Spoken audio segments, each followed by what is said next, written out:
Do you want to be successful?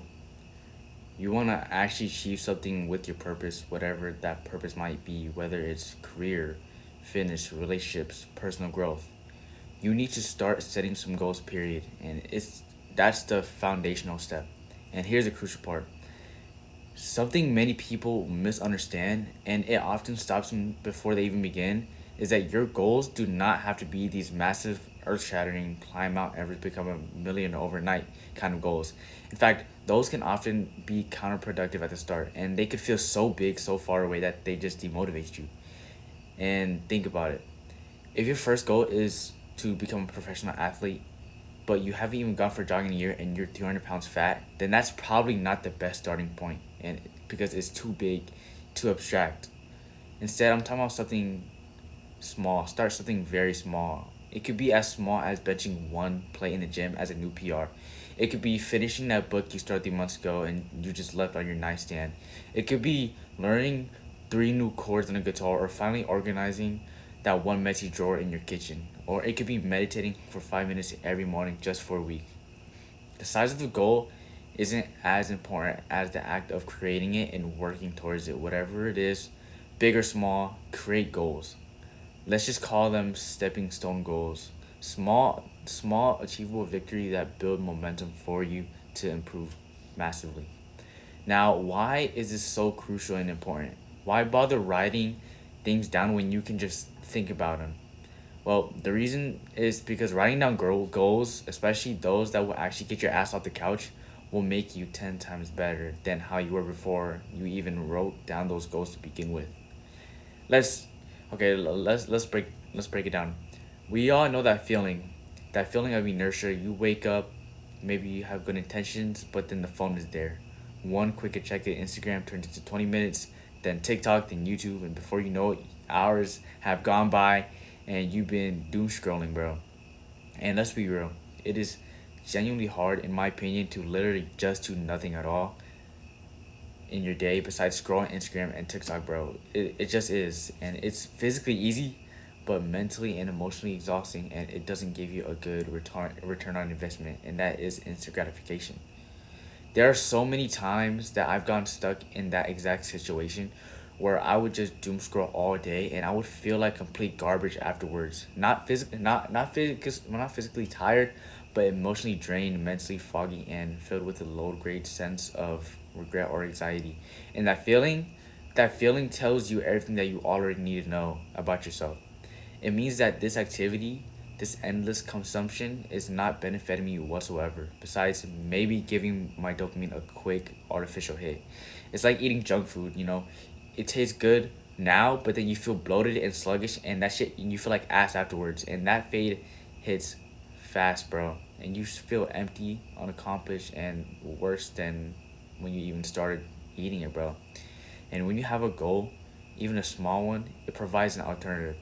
It gives your brain a direction. Instead of defaulting to the path of least resistance, the phone that you have now is a compelling reason on a different path, and writing it down makes it concrete, which means that it's basically like signing a contract where you are forced to do it, to do the goal because you wrote it down. And the act of even achieving a small goal, that's that's a real dopamine hit. That is the best delayed gratification ever. For me, in my opinion, the biggest motivation is improvement. And when you write down your goals and you complete your goals, you feel so motivated and so proud of yourself to even to write down and do more goals. And that's when you can imagine, that's when you can eventually write down the goals of like, I want to be a millionaire one day. I want to do a 10-mile run, or I want to do a marathon. That's when you can start writing down bigger goals. But right now it's just the foundation of just writing down the small things first and accomplish it. So you simply just write down things that you want to accomplish, things that spark even a tiny bit of interest, or things you know you would that would just make you feel a little bit better about yourself. Maybe it's something that you always thought about doing but never started, but maybe it's something you saw someone else do and thought, hey, that looks pretty cool and I want to complete that too. And this is just the trial and error phase. Just writing down a few things and just trying them out and see what resonates. See what gives you that genuine spark of joy or accomplishment. For example, if you write down learn basic coding, you try it for a week and you realize you don't like it, okay, scratch that shit. That's valuable information. Start a small garden, you try it and you love the feeling of nurturing something. Boom. That might be a clue to deeper interest or a potential purpose. Or read one nonfiction book a month that's helpful and informational. You do it and you find yourself constantly learning and growing. That's another clue. The process of setting small goals, trying them, and reflecting on them is how you discover what truly lights you up, and that's how you find your purpose. It's how you uncover your inclinations, your talents, and eventually your larger purpose. You don't wait for purpose to arrive, you act your way into it. And then, once you have these goals written down, you simply think and do the things it takes for you to accomplish those goals, and it's a process. It's not about having all the answers up front. It's about taking that first step, then the next, and learning along the way. And that's a part of the journey. And that's what's so fun about the journey. The journey of improving yourself and becoming the best version of yourself. So how do we actually do this? I recommend you grabbing a notebook or a blank document on your computer or even just a whiteboard and just start writing down everything you can think of that you like to accomplish, no matter how big or small, how realistic or unrealistic it seems at first. Don't filter yourself out and just let it flow. For example, learn Spanish, run a 5K, clean out my garage, start a side hustle, anything, bro, or improve my sleep, anything. And look at that list. Now I want you to circle or highlight 3 to 5 goals that feel most exciting and most achievable right now or most impactful for your current life. Don't try to do everything at once. Just focus on 3 to 5 goals. And focusing on those small goals is key. Then, you probably heard about SMART goals: specific, measurable, achievable, relevant, and time bound. While that's a great framework for bigger projects, for our get off the couch goals, we can simplify it. Instead of getting fit, make it go to the gym 3 times a week. Be very specific on your goals and how will you know you did it. Read 10 pages of a book every day, and also ask the question: is it actually possible for you right now? Run a marathon. It might be too much if you haven't ran in years. Walk 30 minutes 4 times a week is more achievable. Be very specific and break down your big goals for you to improve to get to eventually complete your bigger goals. And also create a consistent time schedule, and by the end of the month or every Monday, Wednesday, Friday. And for each of your chosen goals, identify the absolute smallest first step you can take, and this is crucial for overcoming inertia. For example, go on going to the gym 2 times a week. Your first step is pack my gym bag tonight. Or if you want to start a side hustle, the first step is to research 3 potential side hustles for 30 minutes.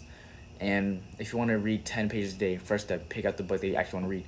Do the bare minimum first before you actually think about doing the habit. Because when you think about the habit, you don't want to do it, then it makes you overthink about it, and it makes you procrastinate.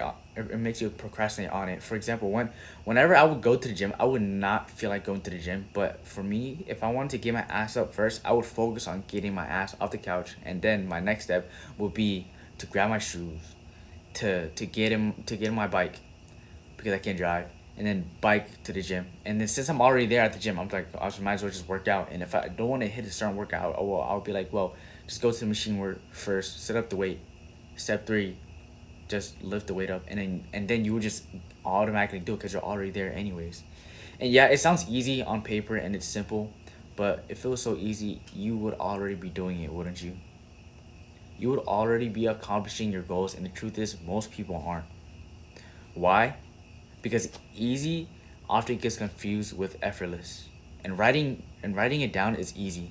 Taking the first step is the harder part. And overcoming procrastination is hard, and staying consistent when motivation dips is also hard. But it takes effort. It takes discipline, and it takes showing up even when you don't feel like it. Do the hard work when you especially don't feel like it. It takes choosing the productive path over the uncomfortable to the comfortable path, and that's the real challenge. But here's the good news. All that effort, that discipline, those small consistent actions, they're exactly what builds your character, confidence, and genuine self-worth. And every time you choose to work on a goal instead of doom scrolling, you're building a stronger, more capable version of yourself, and you're proving to yourself that you're capable of more. In order to stay consistent on these habits, most importantly, you need to take care of your mental health. I have videos. If you go to my channel, I have videos on mental health, and I will be giving out more information on how to improve your mental health. Because thing is, when you do bad habits and you're inconsistent, those are symptoms of the main problem, and the main problem is poor mental health. And if you had good mental health, then you wouldn't be on these videos searching how to improve on yourself anyways. So anyways, each small goal is like a brick, and you're building up a mansion or a fortress or whatever you envision your best life to be. And the transformation isn't just in what you achieve, but in who you become, who you want to be. You become someone who takes action, someone who follows through, someone who is disciplined, someone who doesn't just let life happen to them, but actively creates it. And saying this to yourself and the affirmations and the shift in identity from passive consumer to active creator, it is the most profound benefit of consistent goal setting, and it's what separates those who dream from those who achieve. So my challenge to you today, right now, after watching this video, is to stop making excuses. Just grab a piece of paper and open a note on your phone, whatever it takes, and just write down one small achievable goal that you can do by the end of this month. One thing you want to accomplish. And then take one small step towards it. Just one. Don't overthink it. That's how it starts. That's how you break the cycle of stagnation and plateauing. And that's how you go from feeling like garbage to building something genuinely meaningful and fulfilling. And if this resonated with you, if you're ready to stop the endless scroll and building, please hit that like button and subscribe for more real talk like this, so that you can engage in the algorithm so more people can see videos like this. And I have one question for you to answer in the comment. What's one small goal you're setting for yourself today? And what's the very first step that you're going to take? I want to hear about it, and I'll reply to as much as I can. Until next time, stay focused, stay disciplined, stay hard, do the hard work, especially when you don't feel like